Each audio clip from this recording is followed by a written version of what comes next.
Dear friends, कैसे हैं आप सब लोग। उम्मीद है कि आप सब खैरियत से होंगे। तो हिस्ट्री में आपको एक दफ़ा फिर से खुशामदीद कहते हैं। और आज का जो हमारा सेशन है, इस सेशन में हम मसला कश्मीर के ऊपर जो है बहस करेंगे, और हम इसका जो है वो तारीखी पस मंज़र भी देखेंगे, और इसकी जो है वो मौजूदा जो सूरत हाल है उसको भी हम देखेंगे। ये क्योंकि बड़ा अहम है, और बिलखुसूस इंडिया और पाकिस्तान के बीच में ये तनाज़ा जो है वो 1947 से अब तक जो है वो चला आ रहा है। और इसकी वजह से बिलखुसूस जो है वो पूरे सब कॉन्टिनेंट में जो है वो टेंशन अभी भी जारी है। तो आज का सेशन शुरू करने से पहले आपसे एक छोटी सी रिक्वेस्ट है कि आप इस चैनल को ज़रूर सब्सक्राइब कर लें, अगर आपने इसे अभी तक सब्सक्राइब नहीं किया। साथ में बेल आइकन को भी जो है वो प्रेस कर लें, ताकि आने वाले वीडियोस के बारे में आपको जानकारी मिलती रहे। अपने कीमती कमेंट से हमें ज़रूर आगाह रखें, और इस चैनल को अपने फ्रेंड्स के साथ शेयर भी करें और इसे लाइक भी करें। तो चलिए शुरू करते हैं हमारा आज का सेशन, जो कि है मसला कश्मीर के ऊपर।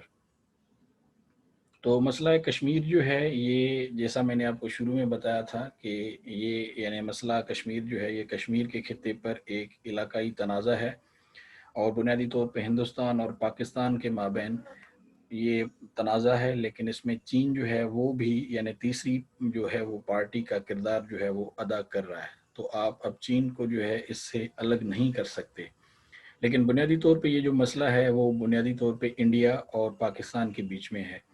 तो ये कश्मकश जो कि पाकिस्तान और इंडिया में ये कश्मीर के ऊपर है, ये 1947 में तकसीम हिंद के बाद शुरू हुई थी। क्योंकि हिंदुस्तान और पाकिस्तान जो हैं वो दोनों ने साबका रियासत जम्मू और कश्मीर की पूरी हुकूमत का जो है वो दावा किया था, कि पाकिस्तान ने फिर इसे 1963 से एक किस्म का एक्ट था, जो यानी ट्रांस कराक्रम ट्रैक्ट था। और इसी तरह से अक्साई चिन पर चीनी खुद मुख्तारी को पाकिस्तान ने तस्लीम किया था। तो ये इस खिते का तनाज़ा है, जिसने हिंदुस्तान और पाकिस्तान और मुतादिद दीगर जो है वो यानी किस्म के मुसल्ला यानी तसादुम के माबैन तीन जो है वो जंगें इसमें अब तक जो है वो लड़ी जा चुकी हैं। इसके अलावा भारत ने इस खित्ते पर तकरीबन 55% एराज़ी पर जो है वो कब्ज़ा किया हुआ है, जिसमें जम्मू, वादी कश्मीर, और इसी तरह से बेशतर लद्दाख का इलाका, सियाचिन ग्लेशियर, और उसकी 70% आबादी जो है वो उस पर मुश्तमिल है। पाकिस्तान के पास तकरीबन जो है वो 30% यानी एराज़ी है, जिस पे पाकिस्तान का कंट्रोल है, जिसमें आज़ाद कश्मीर और गिलगित जो है वो शामिल हैं।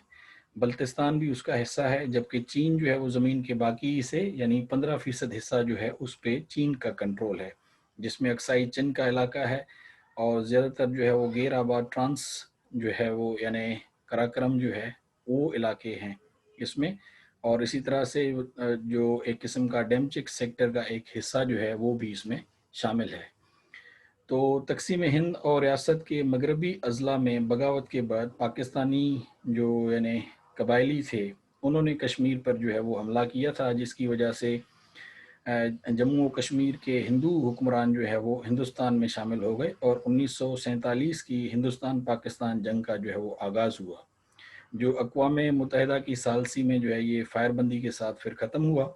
और उस लाइन के साथ जो बिल आखिर लाइन ऑफ कंट्रोल जो है, जिसका उसको नाम दिया गया था, और ये जो शिमला मुआहदा हुआ था उसमें ये लाइन ऑफ कंट्रोल जो है ये इलाका फिर तय पाया था इंडिया और पाकिस्तान के बीच।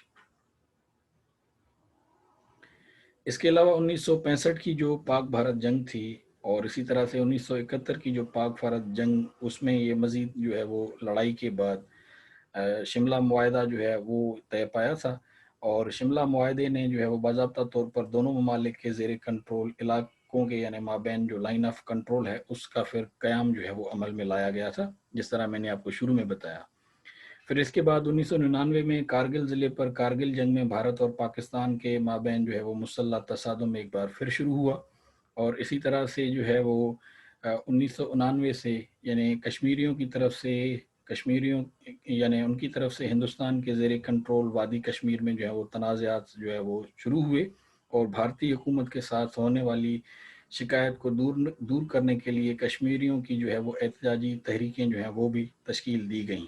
इसी तरह से 2010 की दिहाई को वादी कश्मीर में मज़ीद जो है वो बदअमनी फैली, اور 2010 کے یعنی کشمیر کے بدامنی کا آغاز جو ہے وہ وہاں کے جو مقامی نوجوان تھے یا مجاہدین تھے اور سیکیورٹی فورسز کے مابین جو ہے وہ ایک قسم کا مبینہ مقابلی جو ہے وہ یعنی جعلی ایک مقابلہ ہوا تھا، تو اس کے بعد یہ پھر 2010 کے جو ہیں وہ یعنی بدامنی جو ہے وہ پھیلی تھی وہاں پہ، یا جو وہاں پہ بالخصوص جو انڈین فورسز ہیں تو انہوں نے جو ہے وہاں پہ ایک قسم کے فسادات جو ہے وہ شروع کیے تھے۔ اس کے علاوہ ہزاروں نوجوانوں نے سیکیورٹی فورسز کو پتھروں سے جو ہے یا ان کے اوپر پتھراؤ کیا، اور سرکاری دفاتر جو ہیں ان کو بھی پھر آگ لگائی، نظر آتش کیا، اور مسلسل جو ہے یعنی شدت اختیار کرتے ہوئے ریلوے اسٹیشنوں اور سرکاری گاڑیوں پر جو ہے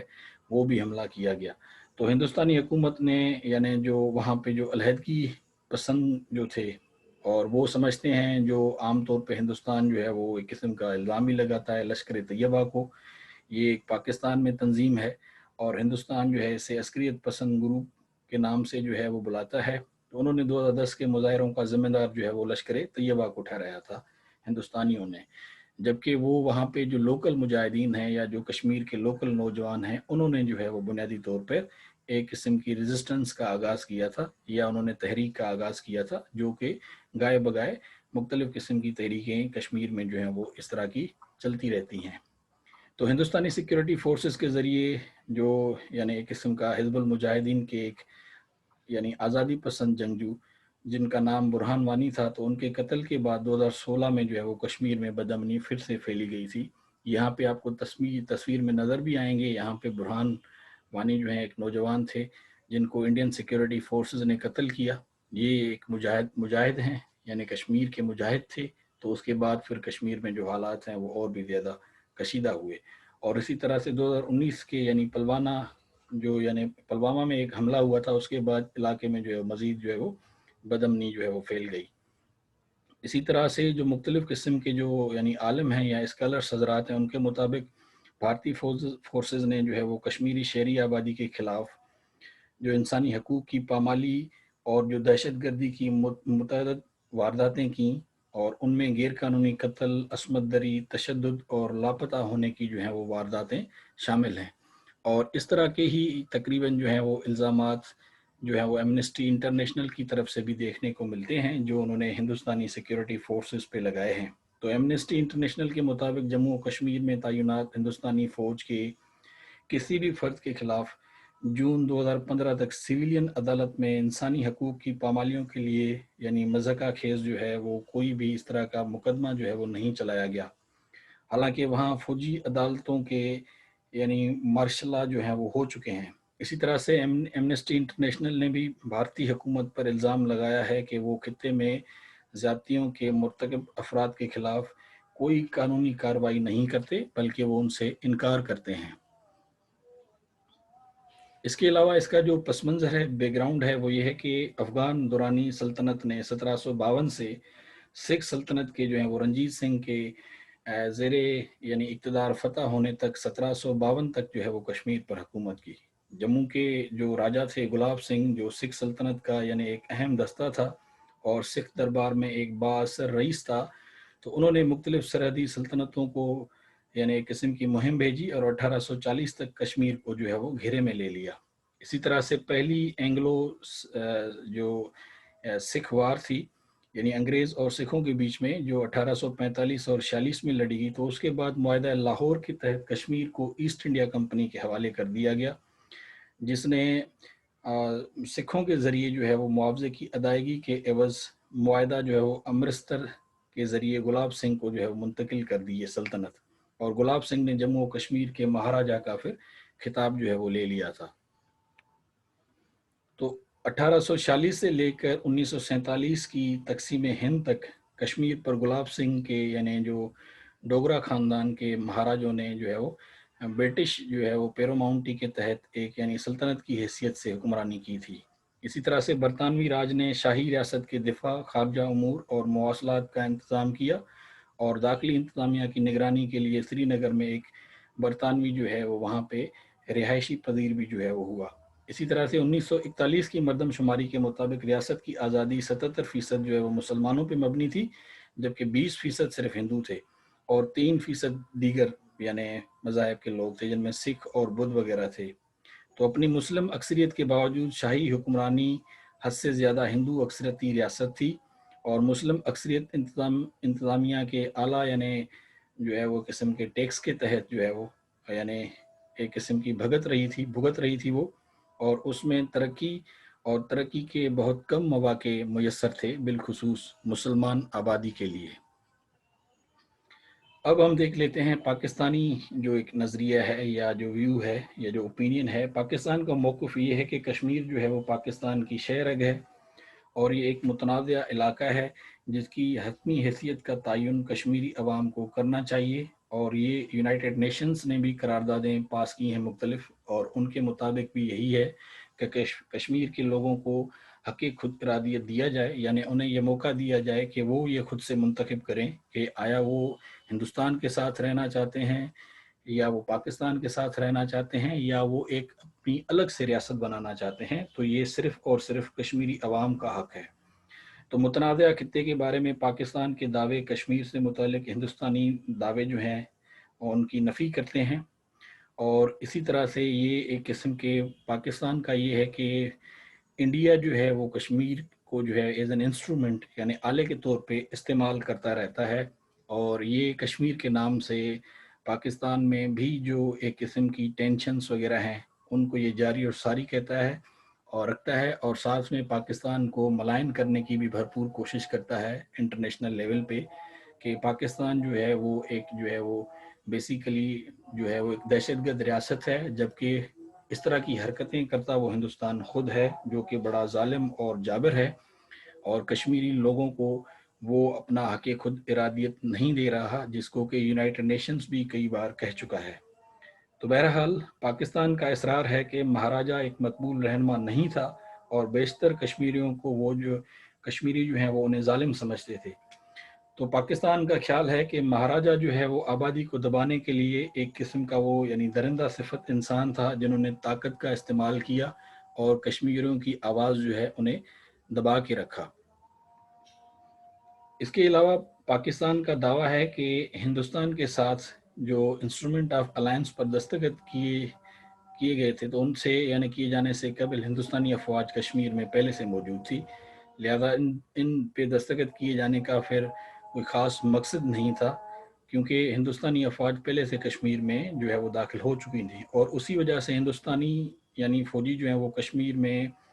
जो एक किस्म की जमहूरियत थी या जो जमहूरिया था वो बरकरार रखने के लिए बनाए गए स्टैंड स्टील मुआहदे की एक किस्म की ये खुल्लम खुला जो है वो खिलाफ वर्जी करते थे। हालांकि हिंदुस्तान ने फिर उस पर दस्तखत नहीं किया था। तो ये वो मुआहदा जिस पर पाकिस्तान और जम्मू कश्मीर के हिंदू हुक्मरानों के माबैन जो है वो दस्तखत हुए थे। इसी तरह से 1990 से 1999 तक कुछ तंजीमों ने इतला दी कि 4501 कश्मीरी शहरियों की जो है वो हलाकत के लिए हिंदुस्तानी मुसल्ह अफवाज और उसके नीम फौजी दस्ते और इंसदाद बागी जो है वो मलेशिया जो है वो ज़िम्मेदार हैं। और इसी अरसे के दौरान तकरीबन 70 साल की उम्र के दरमियान जो है वो 4242 खवातीन के साथ जो है वो ज़्यादती के रिकॉर्ड भी मौजूद हैं, यानी उनकी जो है वो असमत दरी की गई। और इस तरह के इल्ज़ामात इंसानी हकूक़ की कुछ तंजीमों ने भी आयद किए हैं हिंदुस्तानी मुसल्ह अफवाज पे, बिलखुसूस एमनेस्टी इंटरनेशनल की अक्सर इस तरह की रिपोर्ट्स जो हैं वो मिलती रहती हैं। तो इसके अलावा ये है कि गुज़िश्ता साल जो है वो अगस्त में 5 अगस्त को जो है वो इंडिया ने यानी मोदी ने जो है वो आर्टिकल 370 जो है उसको ख़त्म कर दिया। यानी पहले जो यानी कश्मीर की जो है वो एक आज़ाद और ख़ुद मुख्तार रियासत की जो पहचान थी यानी आइडेंटिटी थी, उसको ख़त्म कर दिया, और इससे हिंदुस्तान जो है वो उसकी अब डायरेक्ट एक्सेस है कश्मीर में। ये भी यानी एक किस्म की नाइंसाफ़ी है, और ये हिंदुस्तान ने शायद डर की वजह से किया, क्योंकि उन्हें खौफ था या डर था कि कश्मीर जो है उनके हाथों से अब निकलता जा रहा है। तो अब ये देखते हैं कि इस पे जो है वो आगे जाके क्या होता है। गो कि पाकिस्तान का भरपूर जो है वो इसके ऊपर मौक़िफ़ रहा है, और पूरी दुनिया में पाकिस्तान जो है वो कश्मीर के ऊपर अपना मौक़िफ़ जो है वो वाज़ेह करता रहा है कि कश्मीर पे इंडिया का जो है वो किसी भी तरह से कोई भी हक़ नहीं है, और जो तक़सीम हिंद है उसके अकॉर्डिंगली भी, क्योंकि अक्सरियत वहाँ पे मुसलमानों की थी, تو لہذا یہ مسلمانوں کو ہی ریاست ہونی چاہیے، یا اگر وہ چاہیں تو پاکستان سے الحاق کر سکتے ہیں، لیکن یہ بھی طے ہے کہ یہ کوئی اس طرح ہے نہیں کہ ہندوستان جو ہے اس کو ایک تھالی پہ رکھ کے تو پاکستان کے حوالے کرے گا یا کشمیریوں کو وہ آزادی دے گا۔ بہرحال اس میں تاریخ جس طرح رہی ہے انسانوں کی کہ اس میں کوئی لڑائی یا اس طرح کے معاملات ضرور ہونے ہیں، اور جب تک کہ ہندوستان مجبور نہیں ہوتا تب تک کشمیر کی آزادی جو ہے وہ ممکن دکھائی نہیں دیتی۔ تو اس کے ساتھ ہی ہمارا سیشن جو ہے وہ ختم ہوتا ہے کشمیر ایشو کے اوپر۔ آئی ہوپ کہ آپ کو کشمیر ایشو کو اب سمجھنے میں، اسے انڈرسٹینڈ کرنے میں، اس کا جو بیک گراؤنڈ ہے اس میں جو ساتھ میں پاکستانی موقف ہے اور جو انڈیا کے اس پہ مظالم رہے ہیں ان کو سمجھنے میں کافی زیادہ آسانی ہوگی۔ تو اگلے سیشن تک کے لیے آپ سے اجازت چاہیں گے، تب تک کے لیے آپ اپنا بہت زیادہ خیال رکھیے گا۔ سو ملتے ہیں اگلے سیشن میں۔ See you then, it's goodbye and have